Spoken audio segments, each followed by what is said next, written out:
नमस्कार, आदाब, सत श्री अकाल, जय भीम, जोहार। मेरा नाम है नवीन कुमार। आप देख रहे हैं आर्टिकल 9 इंडिया।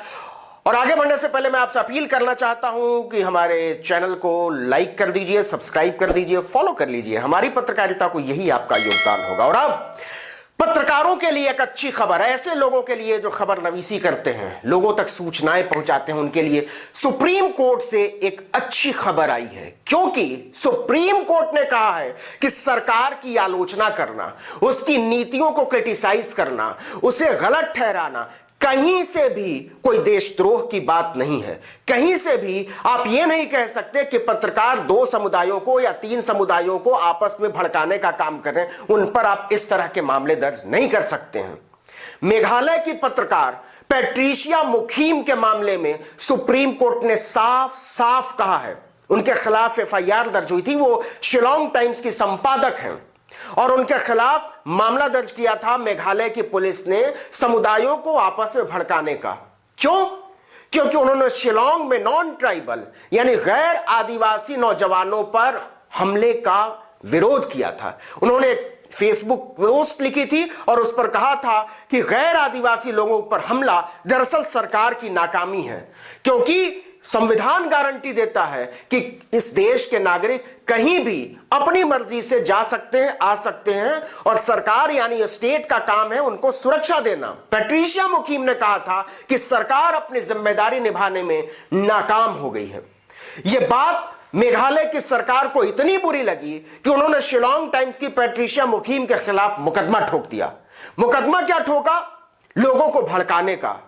सरकार ने यह कहा एफआईआर में कि जो पैट्रिशिया मुखीम ने कहा है, जो सरकार को जिम्मेदार ठहराया है सुरक्षा देने में नाकामी का, उससे दरअसल मेघालय की जनजातियों में, वहां की आबादी में आपसी वैमनस्य फैलेगा। लोग एक दूसरे के पीछे पड़ जाएंगे, झगड़ा करने लगेंगे, बलवा हो जाएगा।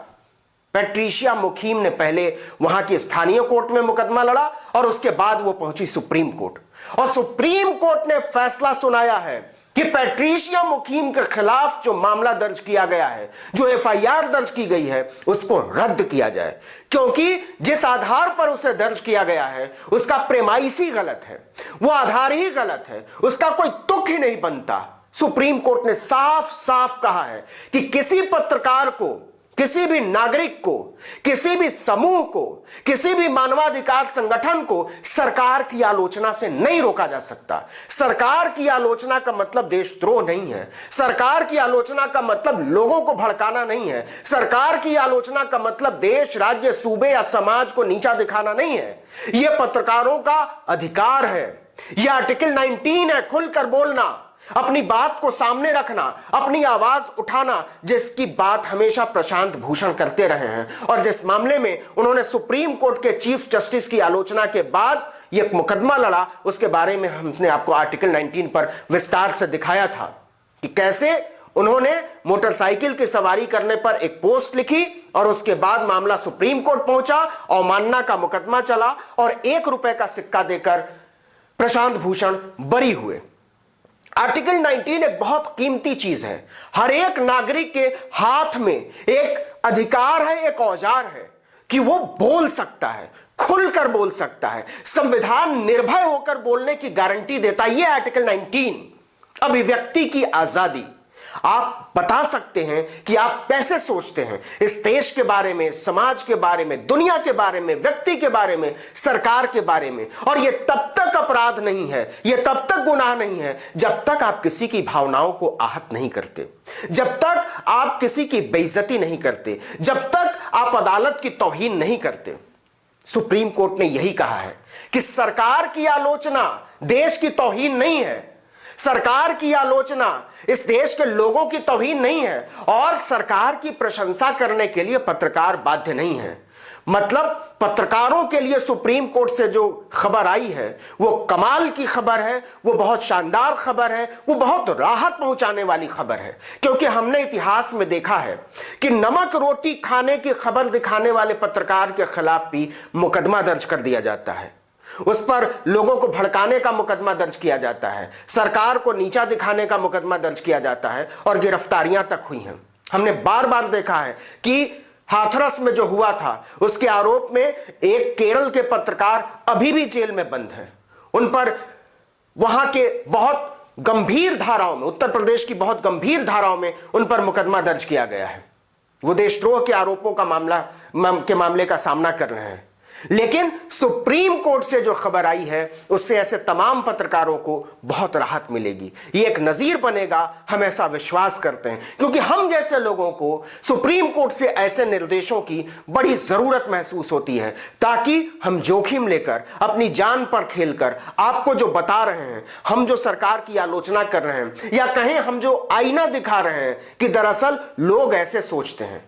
वरना महंगाई के खिलाफ बोलने पर भी मामले दर्ज होते हैं, वरना भ्रष्टाचार के खिलाफ बोलने पर भी मामले दर्ज होते हैं, वरना सरकार में घपले घोटाले पर बोलने पर भी मामले दर्ज होते हैं। और ये कोई एक दो मामले नहीं हैं, ऐसे तमाम मामले हैं। उत्तर प्रदेश में, मध्य प्रदेश में, कर्नाटक में, हरियाणा में, महाराष्ट्र में 16 बुद्धिजीवी मुंबई की अलग अलग जेलों में बंद हैं। हमने देखा है मालेगांव और अलग अलग मामलों के मामले में हमने देखा है कि किस तरीके से इस देश के पढ़ने वाले लोगों को, लिखने वाले लोगों को जेलों में डाला जा रहा है। हमने देखा है कि कैसे इस देश के अध्यापक, कैसे इस देश के छात्र, कैसे इस देश के नौजवान घेरे जा रहे हैं। जामिया मिलिया इस्लामिया का आंदोलन हो, शाहीन बाग में खड़ा हुआ आंदोलन हो, लखनऊ के घंटा घर पर हुआ आंदोलन हो, गया में खड़ा हुआ आंदोलन हो, या गुवाहाटी में खड़ा हुआ आंदोलन हो, हम सब ने देखा है कि किस तरीके से इस देश के साधारण नागरिकों को निशाना बनाया गया।